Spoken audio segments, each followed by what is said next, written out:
say thanks to DJ, to Miko, everyone else, and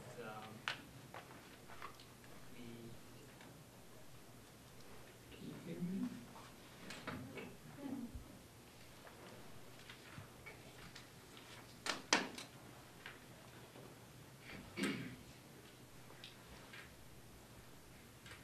In the catalog of a recent grand exhibition entitled Unedited History, Iran 1960-2014, held in Paris and Rome, Esmailpour, an Iranian art historian, suggests what he defines as a dual system of image production in post-revolution Iran as a theoretical model for understanding Iranian contemporary visual culture. He asserts a clear aesthetic division crucial to understanding messages conveyed by images within such a regime. The images that flooded the streets of Tehran during 1979 revolution soon followed two opposite paths, which emerged from a thirst for collective representation and was blazed by revolutionary excitement. Since then, while the official regime of image production has primarily occupied the visual domain, collective images distance themselves by reclaiming their autonomy. With these collective images, a term that I will adopt to emphasize the agency of imagery, I refer to a network of images generated by active agents, among them visual artists, who aim to reclaim the collectiveness of images against the governmental monopolization.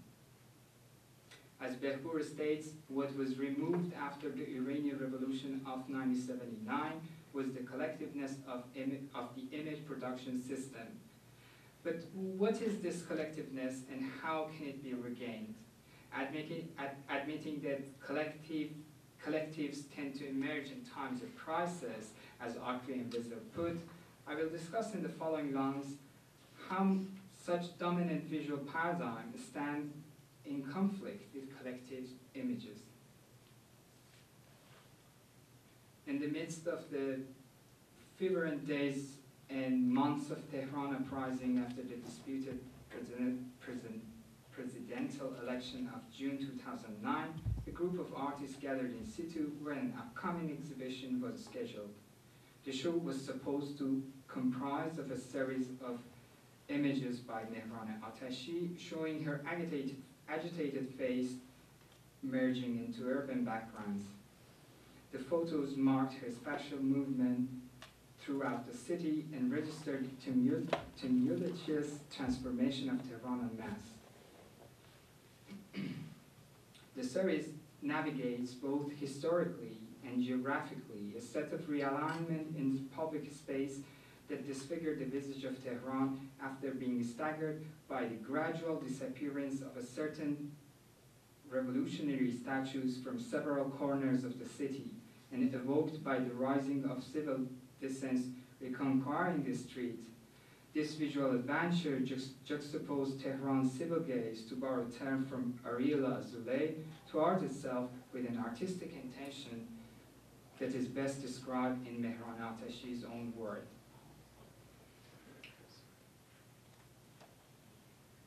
From 2008 to 2010, I went towards my city from every angle as a reporter on the side of Azadi, Enqilab, Imam Khomeini, Imam Hussein, and Karigar.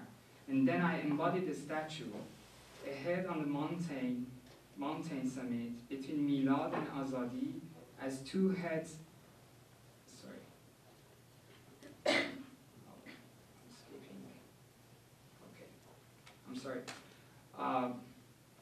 as two heads attached with the nose of a tower, and a stony face covered with snow. The statues were stolen one after another. I was passing through Tehran and its changing colors.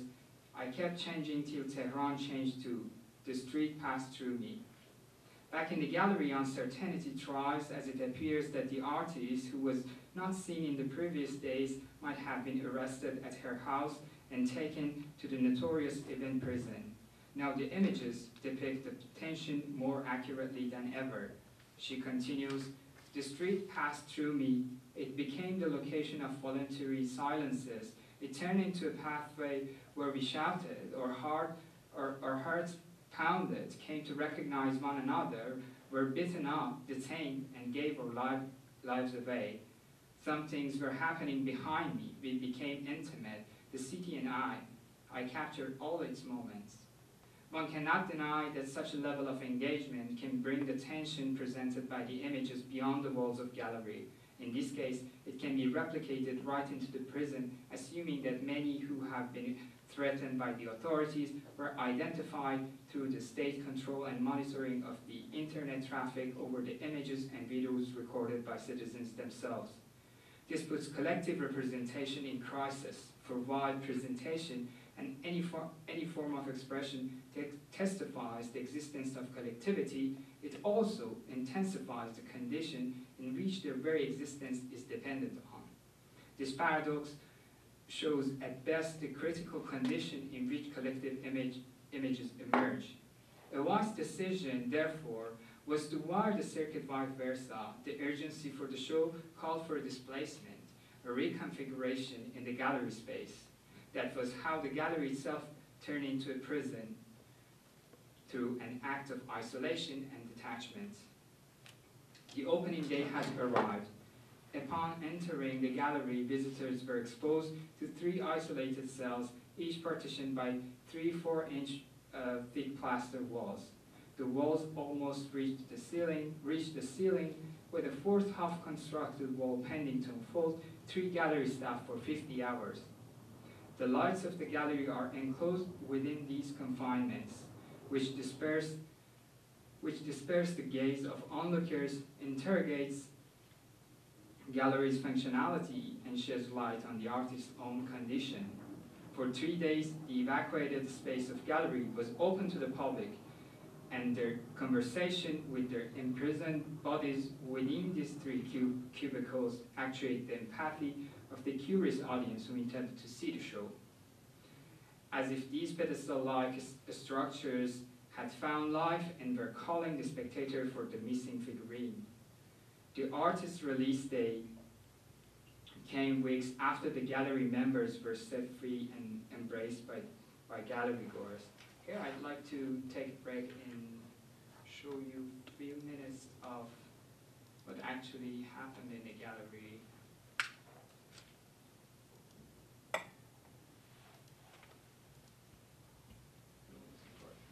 Right click and open it with quick time. Yeah, Yeah. this one? Yeah. Thanks.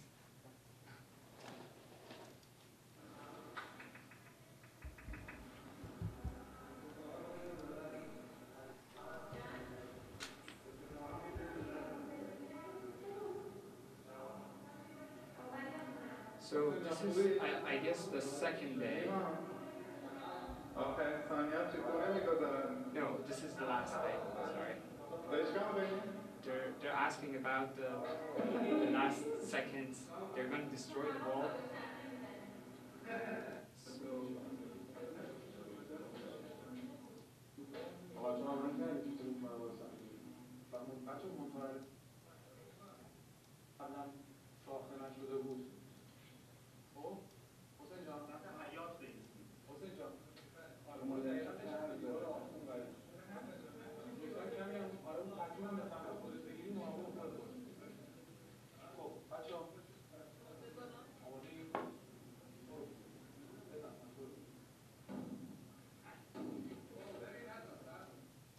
Oh, sorry.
Back in the prison, it appears that the apparently non-interested interrogator has validated the images better than any art critics. However, he is not considered enough to base his judgment on the Kantian prerequisite disinterestedness, but creative enough in his field of specialty to prescribe an aesthetic dictum.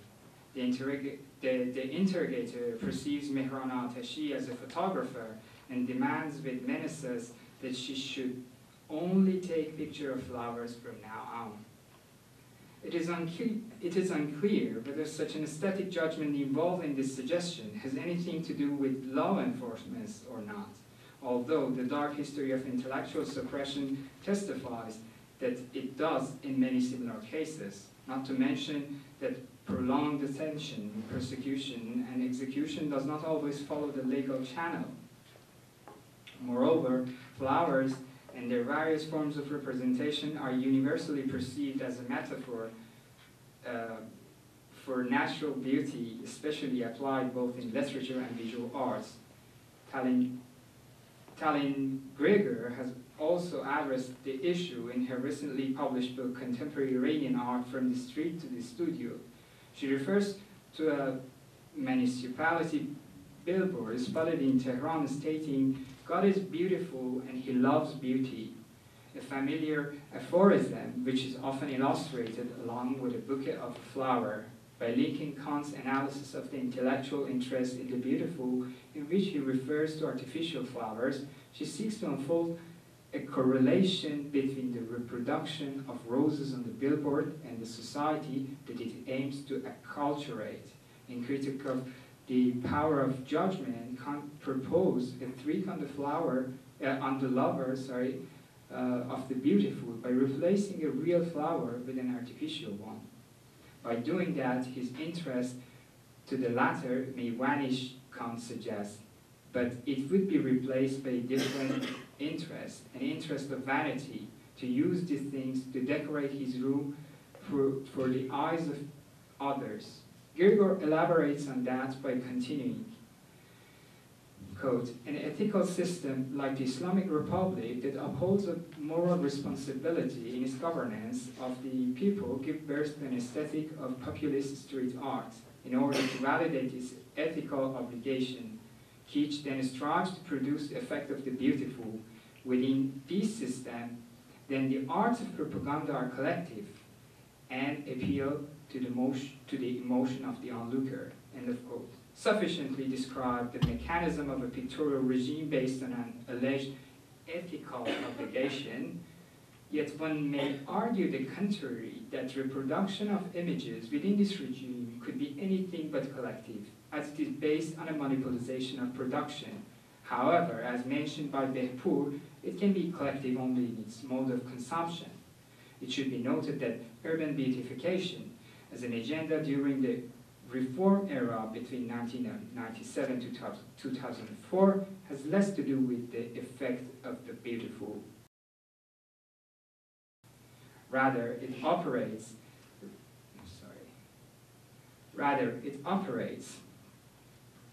as a force to regulate the gaze, and it operates as a tool for massive social-spatial change that restrains movements at any level, a fact which may not be visible in the frame of roses here, but is ironically marked by two surveillance cameras attached to the frame in the picture. The beautiful, as the image of the ultimate collectivity, sets clear boundaries to what can be said. No wonder God is considered the ultimate beauty here. He is the universal collective banned from representation. This tightly reflects on Mehran Ateshi and the authorities' stance regarding her images. In her case, while the mobility in the city was restrained within the penitentiary space, the mandate on what can and cannot be photographed critically restricted the scope of vision beyond the space of confinement. Such a homogenizing paradigm prefers that any image maker perform according to that paradigm correspondingly, thereby vanishing the collectivity of images. Thus, artistic responses could use the chance to expose the manipulative apparatus or bring about new forms of collectivity.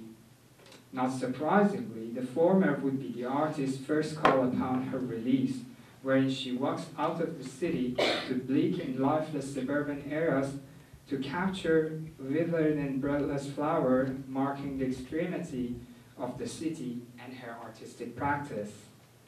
Ultimately, returning back to the city, the art community searched to revive its collective body. More than 70 visual artists engaged in the discussion around the theme of flower and critically responded to the call.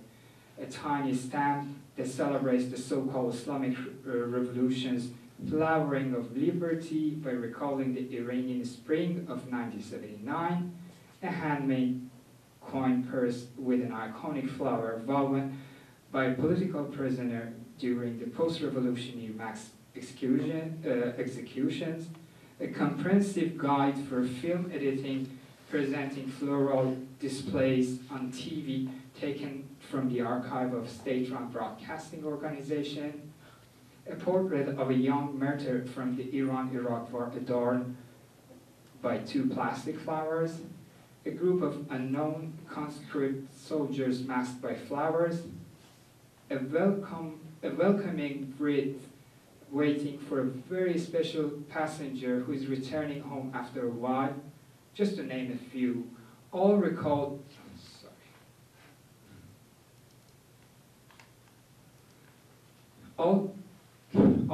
the collective memory shaped in post-revolution Iran while interrogates the flower imagery as a vehicle for the sentimental, the ideological, and in some cases, the theological. By projecting the past into the present, this massive visual recollection lightens up a phantasmagoria of mass deception, broadcasting, mourning, and expatriation. This also crucially reflects the brutal representation and political crackdown of 2009, which was marked by electoral fraud, media control, massacre, mourning, and migration. As if the 1979 revolution finds a double image, where the collective subject comes into sight. A regime of collective images, therefore, sparkles in the darkness of collective memory and is about to disappear forever. The collective image, as we learned, leaves the streets to evacuate the exhibition space, eliminates the solitary confinements, and flashes out to reside in the past.